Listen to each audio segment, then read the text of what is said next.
ஒரு பாலம் கட்டி கொடுத்துருக்கிறீங்களா? இது நான் கொண்டு வந்த திட்டம், இது மாதிரி ஒரு சிறப்பான திட்டத்தை கொண்டு வந்திருக்கீங்களா? அத்திக்கடை அவனாசி திட்டம் ஒரு 10% தான் நிறைவேற்றல. 1652 கோடியில பல ஏரிகள் நிரப்புகின்ற திட்டம். இன்றைக்கு உபரியாக வெளியேறுகின்ற நீரேற்றின் மூலமாக அந்த ஏரிகள்லாம் நிரப்பி நிலத்தடி நீரை உயர்த்துகின்ற ஒரு அற்புதமான திட்டம் கிடப்புல போட்டாங்க. அவர் எங்க பார்த்தாலும் ஐயா அப்பாவுடைய பேர் வரணும். அண்ணா திமுக ஆட்சி கொண்டு வந்த திட்டத்தை திறந்து வச்சு ஐயா அப்பா சிலை வச்சிருவார், ஐயா அப்பா பேரை போட்டுக்குவார். சேலத்தில் ஸ்மார்ட் சிட்டி திட்டம், சீர்மிகு திட்டத்தில் கொண்டாங்க, சீர்மிகு நகர திட்டத்தை கொண்டாந்தாங்க. ஸ்மார்ட் சிட்டி திட்டத்தில் 1000 கோடியில் கொண்டாந்தோம். அங்கே ஒரு சிலையை வச்சு ஐயா அப்பா பேரை பஸ் ஸ்டாண்டுக்கு வச்சுட்டு இருக்காரு. நாம் பெற்றெடுத்த பிள்ளைக்கு அவர் பேர் வச்சுக்கிட்டு இருக்காரு. கொண்டு வந்தது நாம. சரி வச்சுட்டு போ, அதையாவது ஒழுங்கா வேகமா செய். நாங்கள் வேண்டாங்கல்ல, அந்த வாய்ப்பு உங்களுக்கு இருக்குது, அதிகாரம் இருக்குது, மக்களுக்கு செய்யுங்க தான் சொல்றோம். இந்த ஆட்சி வந்த பிறகு கடுமையான மின்கட்டண உயர்வு, நிறைய மின்கட்டண உயர்வு. வீட்டுகளுக்கு முதல் 1000 ரூபாய் செலுத்தி இருந்தால் இப்போ 2000 ரூபாய் செலுத்த வேண்டி இருக்குது. வரி, வீட்டு வரி 100% ஏற்றிட்டாங்க. கடை வரி 150% ஏற்றிட்டாங்க. குடிநீர் வரி உயர்த்தியாச்சு. போதாது குப்பை வரியும் போட்டாங்க. வரி போடாததே கிடையாது. எல்லாம் செஞ்சுட்டு மக்களுக்கு நன்மை செய்வதாக ஒரு தவறான கருத்தை பொய்யா நம்ம எடப்பாடி சட்டமன்ற தொகுதியில் ஒரு திட்டமாவது செஞ்சிருக்கிறாங்களா? சொல்லுங்க பார்க்கலாம். ஒண்ணுமே கிடையாது. நான் எவ்வளவு, இன்னும் நிறைய இருக்குது. எவ்வளவு திட்டத்தை நாங்கள் நிறைவேற்றிருக்கிறோம். நம்ம எடப்பாடி நகரத்திற்கு மட்டும் எடப்பாடி ஊராட்சி ஒன்றியம், கொங்கனாவரம் ஊராட்சி ஒன்றியம், நங்கவள்ளி ஊராட்சி ஒன்றியம், நங்கவள்ளி பேரூராட்சி, வனவாசி பேரூராட்சி, பூலாம்பட்டி பேரூராட்சி, ஜலகண்டாபுரம் பேரூராட்சி, கொங்கனாபுரம் பேரூராட்சி, எடப்பாடி நகராட்சி, எல்லா பகுதிக்கும் நிறைய திட்டங்களை கொண்டாந்து நிறைவேற்றி தந்திருக்கிறோம். அனைத்து இந்திய அண்ணா திராவிட முன்னேற்ற கழகத்தில் கொண்டு வரப்பட்ட அற்புதமான திட்டம் 100 ஏரிகளுக்கு நீர் நிரப்புகின்ற திட்டம்.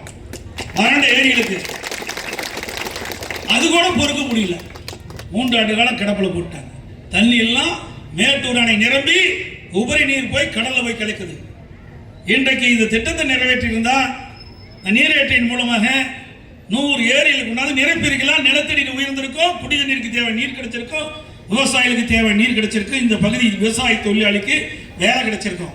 அந்த அடிப்படையில் தான் சுமார் 525 கோடியில் இந்த திட்டத்தை கொண்டு வந்து நான் நிறைவேற்றுவதற்காக முதற்கட்டமாக 6 ஏரிகளுக்கு நீர் நிரப்புகிற திட்டத்தை நான் துவக்கி வைத்தேன். அதுக்கு பிறகு இந்த திட்டம் ஆமை வேகத்தில் நடந்துகிட்டு இருக்குது. இன்னும் இந்த திட்டம் நிறைவேறல. எதற்காக சொல்லி சொன்னால் அனைத்து இந்திய அண்ணா திராவிட முன்னேற்ற கழக ஆட்சியில் கொண்டு வந்த திட்டத்தை இன்றைக்கு விடியா திமுக முதலமைச்சர் கிடப்பிலே போட்டுக்கிட்டார். இந்த பகுதியிலே விசைத்தறி அதிகமான உள்ள பகுதி. இன்றைக்கு விசைத்தறியிலே இந்த தொழில் நலிவடைந்து கொண்டிருக்கிறது.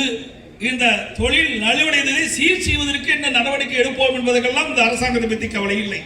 அதற்கு தேவையான நிதி ஒதுக்கீடு செஞ்சு இந்த விசைத்தறி தொழில் மீண்டும் சிறப்பாக நடைபெற, நலிந்த அந்த தொழில் சீரடைய இந்த அரசாங்கம் ஏதாவது நடவடிக்கை எடுக்க சொன்னால் கிடையாது.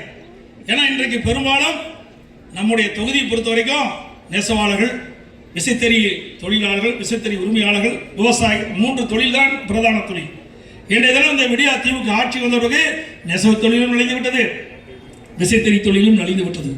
அதற்கு ஏதாவது மாற்று வழி கண்டுபிடித்து இந்த தொழில் சீர் செய்வதற்கு ஏதாவது முயற்சி எடுக்கிறார்கள்? எதுவுமே கிடையாது. எங்க பார்த்தாலும் போதைப் பொருள் விற்பனை. இன்றைக்கு மாணவர்கள், இளைஞர்கள் இந்த போதைக்கு அடிமையாகி கஞ்சா பயன்படுத்துவது அதிகமாகி இன்றைக்கு கெட்டு போகின்ற சூழலை, அவருடைய வாழ்க்கையை சீரழியக்கூடிய நிலையை இந்த ஆட்சியில் தான் பார்க்க முடியுது. பல முறை நாங்கள் இந்த அரசாங்கத்துக்கு எடுத்து சொல்லிட்டேன், சட்டமன்றத்திலையும் பேசிட்டேன், ஊடகத்தின் வாயிலாக, பத்திரிகையின் வாயிலாக என்னுடைய கருத்தை தெரிவித்திருக்கின்றேன். ஆனால் இந்த அரசு மெத்தன போக்கின் காரணமாக ஒரு திறமையற்ற அரசாங்கம், ஒரு பொம்மை முதலமைச்சர் திரு ஸ்டாலின் இந்த நாட்டை ஆண்டு கொண்டிருக்கின்ற காரணத்தினாலே இன்றைக்கு இதை தடுக்க முடியாம எங்கே பார்த்தாலும் போதைப் பொருள் தடையில்லாமல் கிடைக்குது.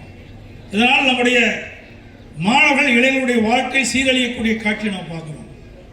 தமிழகம் எது கிடைக்குதோ இல்லையே, போதைப் பொருள் எங்க பார்த்தாலும் தடையில்லாமல் கிடைக்குது. அப்படிப்பட்ட ஒரு ஆட்சி தான் இன்னைக்கு திராவிட மாநில ஆட்சியிலே பார்க்கிறோம். 2011க்கு பிறகு 13 ஆண்டு காலத்துல எடப்பாடி எப்படி நகரம் வளர்ச்சி அடைஞ்சிருக்கு பாருங்க. ஒரு நகரம் வளர்ச்சி அடைய வேண்டும் என்று சொன்னால் நல்ல சாலை வசதி வேணும், நல்ல குடிநீர் வசதி வேணும், நல்ல மருத்துவமனை வேணும், நல்ல கல்வி வசதி வேணும். அனைத்தும் கொடுத்த ஒரே அரசாங்கம் அண்ணா திமுக அரசாங்கம் ஒண்ணுதான். மக்களுக்கு அடிப்படை தேவைகள் நீங்கள் வைத்த கோரிக்கையை என்னால் முடிந்த அளவுக்கு அதிமுக அரசு செயல்படுத்தி கொடுத்து என்பதை இந்த நேரத்தில் தெரிவித்துக் கொள்ள கடைபெற்றுகின்றேன். அலுவலகம் கட்டி கொடுத்திருக்கிறோம். எடப்பாடி நகரத்தில் பூங்கா, பிரம்மாண்டமான பூங்கா அமைச்சு கொடுத்தோம். எடப்பாடி நகரத்தில் புதிய கார் பந்தயம் தேவையா? பந்தயம் தேவைன்னா இதற்காக ஏற்கனவே அம்மா இருக்கின்ற பொழுது இருங்காட்டு கோட்டை சோழவரம் பகுதியில் பிரம்மாண்டமான கார் பந்தயம் நடத்துவதற்கு ஒரு மைதானமே அமைச்சு கொடுத்துக்கிறோம். அங்க போய் கார் பந்தயம் நடத்தலாம். அதை விட்டுட்டு ஏழை எளிய மக்களுடைய வரிப்பணத்தில் சுமார் 42 கோடி ரூபாய் செலவில் இன்றைக்கு நகரத்தினுடைய மைய பகுதி, அந்த பகுதியில் மருத்துவமனை இருக்கிறது, சென்ட்ரல் ரயில் நிலையம் இருக்குது, தலைமைச் செயலகம் இருக்கின்றது, அங்கே துறைமுகம் இருக்கின்றது. இப்படி போக்குவரத்து நெரிசல் அதிகம் உள்ள, மக்கள் நடமாட்டம் அதிகம் உள்ள அந்த பகுதியில் கார் பந்தயம் நடத்த வேணுமா? அது அவசியமா? சிந்திச்சு பாருங்க. எப்படியெல்லாம் மக்களுடைய வரி பணம் வீணாக்கப்படுகிறது.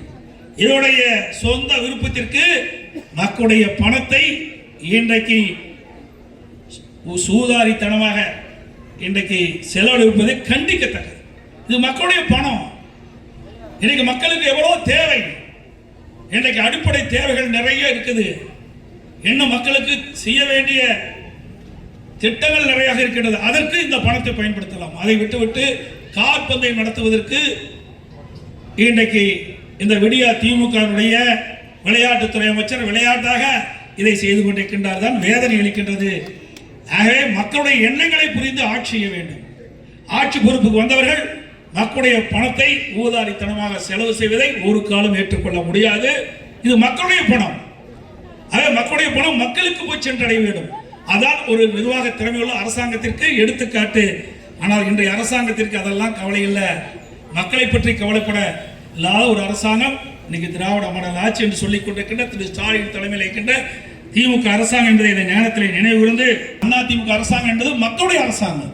மக்களுக்காக என்னென்ன திட்டம் வேணுமோ அதையெல்லாம் செயல்படுத்துகின்ற அரசாங்கம் அதிமுக அரசாங்கம். மக்களுக்காகவே பொன்மனச்செம்மல் புரட்சி தலைவர் எம்ஜிஆர் இந்த கட்சியை துவக்கினார். நிறைய புரட்சி தலைவி அம்மார்கள் பொன்மனச்செம்மல் புரட்சி தலைவர் எம்ஜிஆர் திட்டங்களை நடைமுறைப்படுத்தினார்கள். இருவரும் தலைவருக்கு பிறகு அந்த இருவரும் தலைவருடைய வழியிலே அம்மாவுடைய அரசு நிறைய திட்டங்களை கொண்டு வந்து மக்களுக்கு நன்மை செய்து இன்றைக்கு தமிழகம் இந்தியாவிலே உயர்ந்த இடம் வருவதற்கு துணை நின்ற ஒரே அரசாங்கம் அதிமுக அரசாங்கம் என்பதை இந்த நேரத்தில் சுட்டிக்காட்டி, நடந்து முடிந்த நாடாளுமன்ற தேர்தலிலே எடப்பாடி நகரத்தில் மட்டும் சுமார் 10,000 வாக்குகள் கூடுதலாக அளித்திருக்கின்றீர்கள். வாக்களித்த மக்களுக்கு நன்றி. அதோட எடப்பாடி சட்டமன்ற தொகுதியிலே சுமார் 46,300 வாக்குகள் கூடுதலாக நாடாளுமன்ற தொகுதியிலே எடப்பாடி சட்டமன்ற தொகுதிக்கு தந்திருக்கின்றீர்கள். வாக்களித்த அத்தனை நல்ல உள்ளங்களுக்கும் நன்றி.